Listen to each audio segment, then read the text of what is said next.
So today the question is, what's the most memorable character in your life? Diana, welcome to Reality Coaching for Writers. No fluff, just the real stuff to help you succeed. It's good to be here, Eddie, with you again. A week goes by so fast. It does. So Yeah. who's the most memorable character in your life that you can remember? You mean fictional character? Anybody. Oh, it would have to be my dad. Okay. He was bigger than life everywhere he went. What does that mean? What does that mean, bigger than life? Well, he played Santa at Christmas, and he looked just like Burl Ives. He got a scooter, put the word Santa on the back of it, and wore his Santa suit on his scooter all over town. He just got into a role, and he would stay there. He also was an actor in the reenactments, Civil War reenactments. My mother sewed him costumes, and he just was a larger than life character. It was awesome growing up with him because he would always tell me, "Kitten, you can be anything you want or imagine." And my mother just gave him free rein, and it was just fun growing up with him. So it sounds like one of the things he did then is he stepped outside of his comfort zone and was completely comfortable being outside of his comfort zone. Yeah, one of the most uninhibited people you would have ever met. He's gone now, but yeah. Yeah. There was a guy that I used to work with when I first started selling printing paper years ago, Virginia Paper Company, the warehouse manager. The guy's name was Red, right? I don't know what his real name was. We just called him Red. He smoked cigarettes all the time. But he had these sayings that just kind of stuck with me over time. And one of them is, just about got it made. You just about got it made. He never had it made. Nobody ever had it made. It was always on the verge of just about got it made. And one time, one of the things he did for me was, because I was working in the warehouse with him, we were selling printing paper. And so I had to cut the paper. And you have to cut it, if it was 25 inches, I was supposed to cut it down to 23, trim 2 inches off the side. Well, I messed up the measurement, trimmed an extra inch. And I went to him, and there was a whole lot of paper I'd messed up. And I went to him, I said, "Red, I think I cut an extra inch off the paper." And he said, "It's not a problem. Just go to the back of the warehouse and get the paper stretcher." And I went, "Okay." So I went to the back of the warehouse, and I looked around, and you know where this is going. And I kept coming back. He goes, "You're just not looking hard enough. Just come back there and look."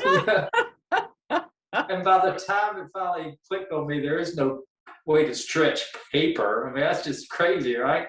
By the time I got back, he had gotten the other cartons out, trimmed them down to the right size, and threw the ones I did away, and not even worry about it. But he didn't fuss at me or anything. He just made a big joke out of it. So that's one of the characters of my life, and I love those people. Yeah, the people that that do things that are just memorable. So that's what we're going to talk about today. How do you make your characters memorable? And it's actually pretty hard to do. It's pretty difficult to do because for a lot of us, we like to stay within our shell. And so we're writing from within the comfort areas that we know. And it's really difficult for us to break out of that. But there are some things you can kind of look for. We're going to hit on those right here at the beginning. So these are things that one of the reasons every story is probably character driven, it's just because of the nature of who we are. Humans are created to be relationship driven. They just always are. I agree. There was a verse, and I don't have my journal in front of me right here, but there's a verse I was looking at this morning. I think it's Acts chapter 10. I think I have that right. But anyway, it says, God created man in order that man may reach out to him and find him. So people have asked, well, why did he create us? Well, basically, he was looking for a relationship. Right. That's what he created us. He wanted a relationship with us. So he created us in the hopes that maybe some of us would reach out to him, would seek him out and go, where is this guy that, created this, right? That's mind-blowing. Yeah. So that's stamped into everybody. Whether we're hermits like me and like to sit in our cave or not, we do crave relationship. And that's one of the reasons social media is so popular. It's one of the reasons Mhm. television, reality TV is so popular. We love watching people, in theory, real people doing crazy stuff. So here are some of the characteristics that every character in a story needs. They must reveal their heart. And you were talking about your dad. And that he was just showing, he was being very transparent with his heart and what he was, right? Right. They have to face obstacles. You know, Mhm. I'm sure everybody in your dad's situation, not everybody probably appreciated what he did. Somebody probably thought he was just crazy. You know, he's the wacko guy, right? Yeah. Um, they have to pick a path. You can't just stay on one path. You have to pick, you can't let circumstances guide your life. If your characters are letting their circumstances drive the action, then that's not going to be a character anybody's interested in. We like seeing people that make a decision and stick with it, whether it's That evolved. yeah, Yeah. yeah, even if it's the wrong decision. You know, if somebody makes, in fact, we may say that if somebody makes a wrong decision in a story, they're more interesting because now we know there's going to be lots of trouble and therefore lots of action and energy. Yeah, I like that. So reveal the heart, face obstacles, pick a path, make a discovery. Make a discovery. All stories are about discovery. Whether it's a mystery, action adventure, whether it's a romance. Romances, there are tons of discoveries in every romance story, Hallmark story. It's always the one, I didn't know he was married or she was married or whatever. So there's the discovery, and then there's also the secret, because we all have secrets and we don't want anybody to know our secrets. So we spend an awful lot of time making sure nobody knows what our sins are, right? And then when they do come out, you've lost your position at the church, you've lost your assignment as a politician, you know, all that. So discovery, you got to keep a secret, and eventually it's going to be revealed. And then the last one is conquer a mountain. We love seeing people that take on big challenges and succeed. So if you start your story with kind of those three characteristics in mind, when you're thinking about framing your character, the way I approach it is, I don't really care about hair color, background, all that kind of stuff. That's not really interesting. That'll come later. You start with those six characteristics for your character. What's going to be the mountain they're going to conquer? What's the thing they're going to discover about themselves that they didn't know? And what's going to be their secret? Just go down the list like that. You're back to your dad, for example. One of the things about him, I suspect, was at some point he probably discovered that he really enjoyed being in those roles. There must have been at some point somebody might have come to him and said, "Why don't you be the Santa?" And he probably said, "No, that's not me. I don't want to do that." Or early on. I remember when Cindy and I were starting this ministry, people used to come up to us and say, "Well, you know, you're apparently a part of a ministry, a church or something affiliated like that." We would go, no, we're just two people that are showing up trying to hold this little writers conference thing, but we're not preachers. We're not in the ministry. And they would keep saying, "But you must be in the ministry." And finally it occurred to us, we must be in the ministry. But it took us a long time to come to that realization, for us to discover that, in fact, we had moved from one position to another. Have you seen any of this in the stories that you have reviewed over the years, helped get published? Any of this resonate at all with some of the projects you've worked on? Well, for me, in my agent role, I've read many manuscripts where I didn't like the character. I didn't want to root for the character. I didn't find the character believable. So I'm highly critical of what I read because I want a character to root for. I want one that, like you said, is trying to conquer that mountain. And I want to go along with that, him or her on that journey. So if the reader brings me in and captures my, if I'm invested in the character, then it's a win for me. It's, it's the kind of story I would like to represent. or sell. And I've had the privilege of selling quite a few of those. Yeah. So what in your background? I'm going back through this. What do you think creates for the reader creates empathy for a character? Kind of makes us want to pull for a character, cheer for them. Well, you mentioned the heart. You Okay. know, I think that's the thing that draws me. It's the heart. Like, you know, they can be flawed. They don't have to be beautiful. They don't have to be outwardly, you know, the what the world would conceive as, you know, the people that TV wants to emulate, you know, or whatever Hollywood wants to emulate. But they just are show their heart right away. They're transparent. I like when a character is transparent and believable. So, and that ties to the heart. I want to see a good heart. I don't want them to get it perfect all the time, though. That's something like that. Yeah, that's the I'm not going to use the word, but that you're right. So for me, it's some of the things that I think kind of create that empathy for the reader to the characters. Your characters can be witty, charming, wise, friendly. That helps. You know, having a character that's friendly, just friendly, nice, authentic. They're not faking themselves. They're actually, this is who they are. They're encouragers. Yeah. They encourage other characters in the story. When they show up on the scene, the reader hopefully knows that this is going to be somebody bringing a positive energy to the story and to the characters around them. Secure in who they are, like they're comfortable in their skin and not really bothered by what other people say. But at the same time, vulnerable, because every character, even no matter what our skin is, there is that one hole in the force that if the enemy can get the thing through, they can wound us at the heart level and take us down. And so I think that's kind of what I would think of when I think of that perfect character. They have no vulnerabilities. You know, we never see them. Yeah, that's great. Vulnerable. And it's really hard to cheer for somebody when you think they've got it all together and they're not vulnerable. And part of that, I think, also comes back to that relationship. We want to be able to help others.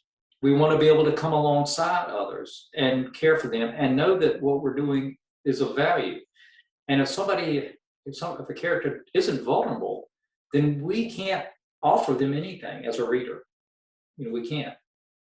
Well, and Eddie, you brought up a good point, because there's a series that popped in my mind. Nancy Rue and Steve Arterburn wrote a series about a psychologist, Sullivan Crisp, and they wrote 3 books, and I wanted more. I wanted so many more, because Sullivan Crisp was a psychologist that had suffered huge loss. His wife and daughter died, and he just had the wind knocked out of him. But he stepped away from counseling others, and he was good at it. And he stepped away, and he said, "No, I'm never doing it again." But different cases would come to him through, you know, a mentor of his, and he would be drawn in to help them in spite of his own heartbreak, in spite of his own place of dark depression. He would exercise his own giftings, and he would step in and help these other people in their healing journey. And yet he was very wounded. But it was just such a beautiful interconnection of humans being kind and good to one another, and yet showing their vulnerabilities, like you said. And they were just some of the best stories. So before we came on, you mentioned that you've kind of had some familiarity with the antagonist, the villain of the story. So we've talked a little bit about how to create characters that the readers are going to want to cheer for. How do you create characters that everybody wants to lose? Like, I hope he gets his. Well, Jerry Jenkins had, I listened to a few things, read a few things that Jerry Jenkins has said. And the thing about a villain is they have a motive, a real motive, a real reason for doing what they're doing, and they believe it's justified. And so think of stories where we love to, you hate the villain, but we actually care. We grow to care about him. And a lot of people think of Hannibal Lecter in The Silence of the Lambs. Or I thought of Darth Vader. I mean, I've always wondered, why do people like him, so much when he's so evil, but he honestly thinks he's making the world better. And because of what he personally suffered and felt, the wrong he was. So it's this convoluted, it's got to be somebody that actually believes in what they're doing, and maybe cynical. They're cynical, so the anti-villain or the antagonist, there's so many names for that, anti-hero, but the villain, it can be like Han Solo. He was pretty cynical and cocky and didn't really want to help the cause, but he ends up getting pulled in, and in the end he's becomes a hero, so So I think from my perspective, I was sitting there thinking of Hannibal Lecter. You mentioned him, and I was thinking about why we are kind of drawn to this monster, right? This monster. Right. We have some empathy for this monster, and I think the thing that kind of strikes me is a lot of times the antagonists, they are so insulated in their own little world now they've created, that they're right and everybody else is wrong, and therefore they're going to take everybody down. And this probably translates across all of humanity. It happens when somebody gets so deeply lost in darkness that they can't be reached anymore, right? And so we recognize that they are to be greatly feared because they mean total destruction of a lot, but they didn't get there willingly. They got there probably through a series of circumstances where they were disappointed, abandoned, betrayed, wounded, and all of those things over time built up to the point where eventually, for survival, they flipped and became the thing that's going to make sure that nobody can touch them, including nobody alive can touch them, right? It's almost a self-defense mechanism that goes berserk.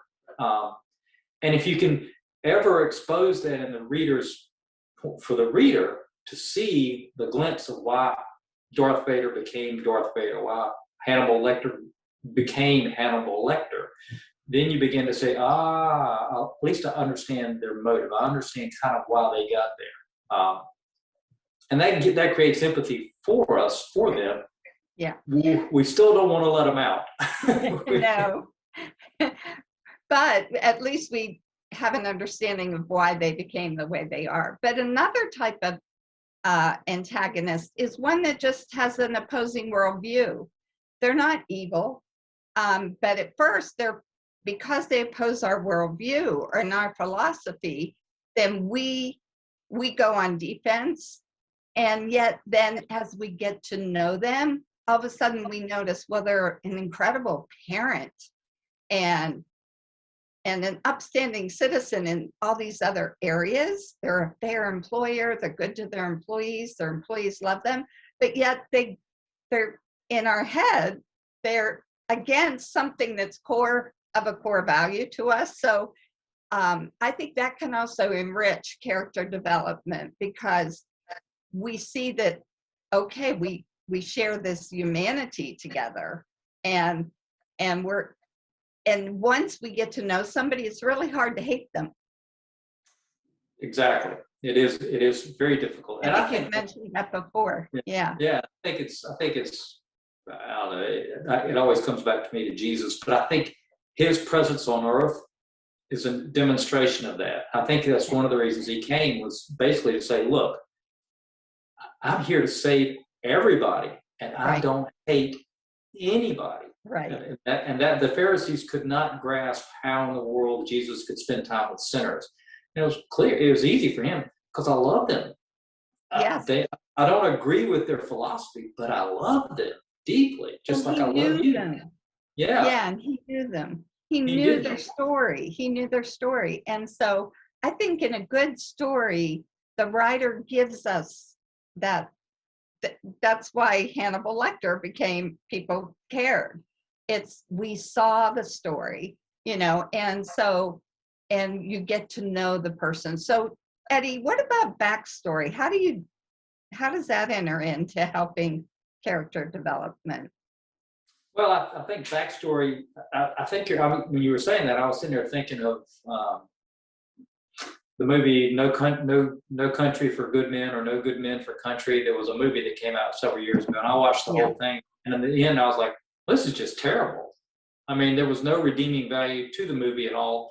And when you said that, I was thinking, because we never learned the backstory of the antagonist. The guy just went through and just was killing people, but you never understood really why. Mhm. And when lacking that, then it's just a mass murderer, and you have no empathy for him, and you're going, well, why watch this? I can see that on TV at the nightly news, right? So the backstory, probably, I'm going to say that it does work best when it comes out in dialogue. And so you have to have the antagonist. And that's why the old Superman thing where you had Ned Beatty and, all those guys, you always had the antagonist, and then you had a sidekick, right? There's always a sidekick for the antagonist.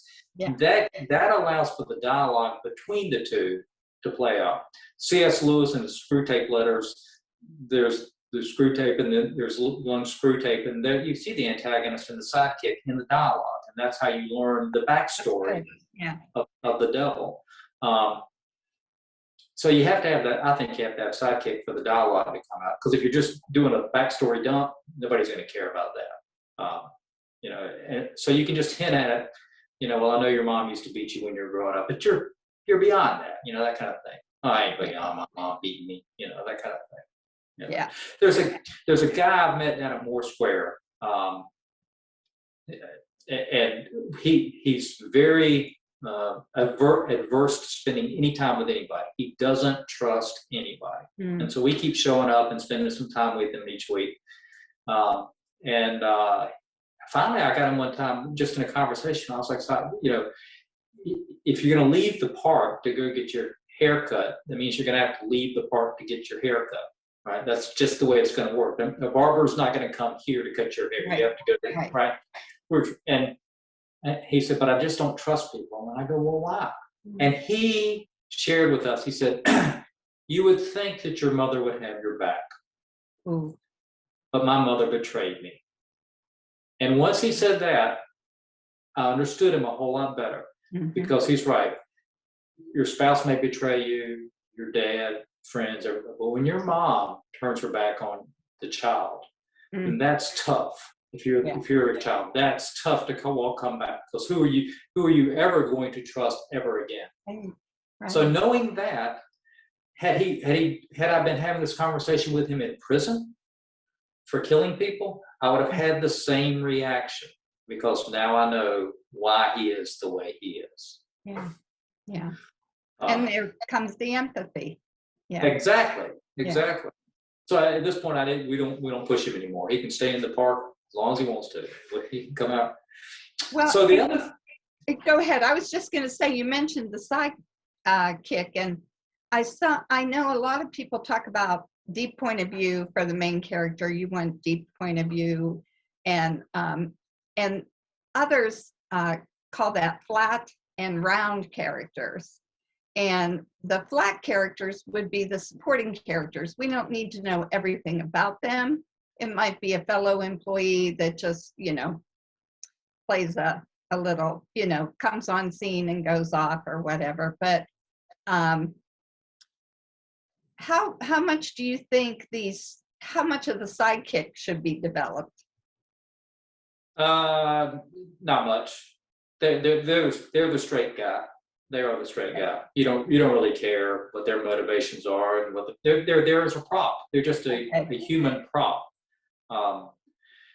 Because once you spend too much time with the sidekick, they can take over the story. I love with Zena Del Lowe, how she teaches, character development and all that. And she uses Tommy Lee Jones in The Fugitive as the best example of, how a character stretches and changes at the end from what he was at the beginning, and how Harrison Ford wasn't the main character. Tommy Lee Jones is the main character of The Fugitive. Right. And the reason is because he stands there in the tunnel, looks at Harrison Ford in the face, and says, I don't care. That's what he tells Harrison Ford at the beginning. I don't care that you're innocent. It makes no difference to me. But at the end of the story, he cares that Harrison Ford is innocent. And that's changed. And that's why you got to be careful. If you bring a sidekick on and give them too much, and they start changing, then you got a problem. So now you got to stick with that. I want to encourage everybody, if you haven't seen The Fugitive, it's masterful storytelling, and it's on Netflix right now, so check it out. Yeah. So the goals for the lead, this is how you begin to build the character out. What are the goals for the lead? And the first one you start is what does she want? Mm.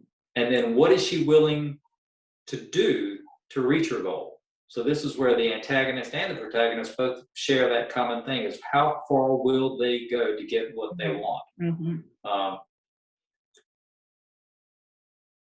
There's actually two questions. One is, what is she willing to do? So this is what she says, I'm willing to do. And then the question becomes, what will she do? Because we'll say one thing, but then are we really going to follow through with it? And was she willing to sacrifice? What happens if she fails? If she goes all in and fails? Wow, a good example just popped in my head. Katniss from the Hunger Games.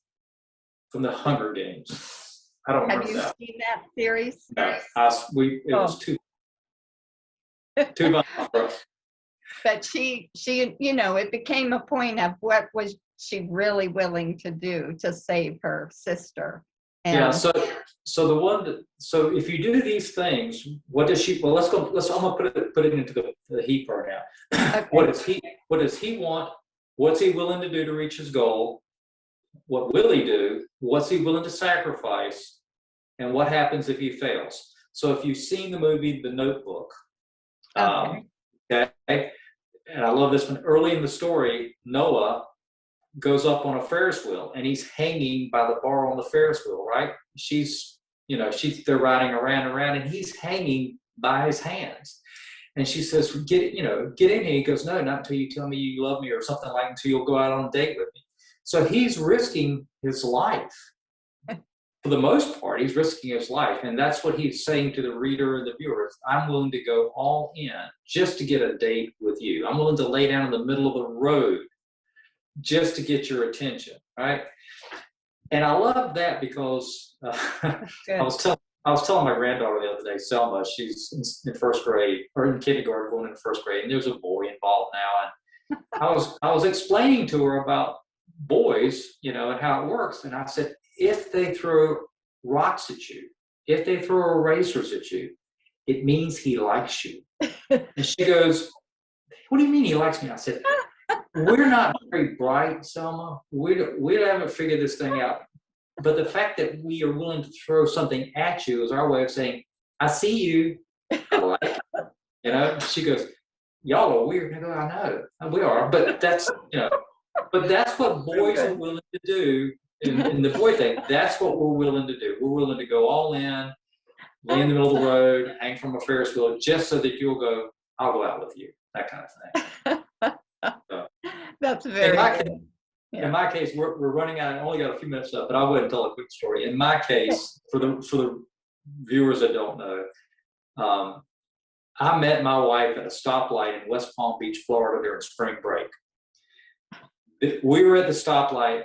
Their car came up behind us. They had one of these CD outside speakers. They got on the speaker and we're like, two boys from North Carolina. Isn't that cute? Make sarcasm. I was in the passenger seat. I crawled out of the window because the door didn't work. It was like a NASCAR. I had to crawl out of the window, hop out, And I walked back and I started talking to these girls at the light still red. I'm talking to the girls, and it's 6 of them in the car. And they said, "Where do you go to school?" And I go, "No." I said, "Where do y'all go to school?" And they said, "Meredith College." I said, "Yeah, so do I." And they went, "No, that's a girls' school." I go, "No, seriously, I'm taking religion courses at Meredith." And one of the girls go, "Hey, that's right, you're in my class." And so I had instant credibility, but the girl in the back seat with the little hat on, I had my eye on her, and she's the girl I married. But I met her at a stoplight, and I was willing to get out of the car and walk back and make a fool of myself because I was on spring break. I was never going to see these people again, I thought. So that's, to me, one of those examples of maybe being a little bit larger in life and certainly being a little bit outside your comfort zone. Well, there's a lot we did not cover in this, and character development can go on forever and ever. The only other thing I'll add to the listeners is you can spend your rest of your life working on character development for your story, but at some point you got to move on. So don't try to do it all. Do the most you can, and just keep getting better at it. So, yeah. Any closing thoughts, Diana? Well, just give me characters that I can believe in, that are realistic, dealing with real stuff, and you'll keep my interest. How about, Eddie, we talk about storytelling in creative nonfiction next week. What do you think of that? That's a great idea. We'll do that. I love, because that's the way that's Jesus's model for storytelling as well. It's creative nonfiction storytelling. Yeah. This has been fun. We'll catch you next week. Okay, and don't forget to share our content with others. We want to help writers. We really do. And I'm sure that's Eddie's heart. I know it's mine. And so just don't forget to like us and share our content and comment below. Tell us what you want us to talk about. And we'll be happy to do that. All right. Have a great week, everybody.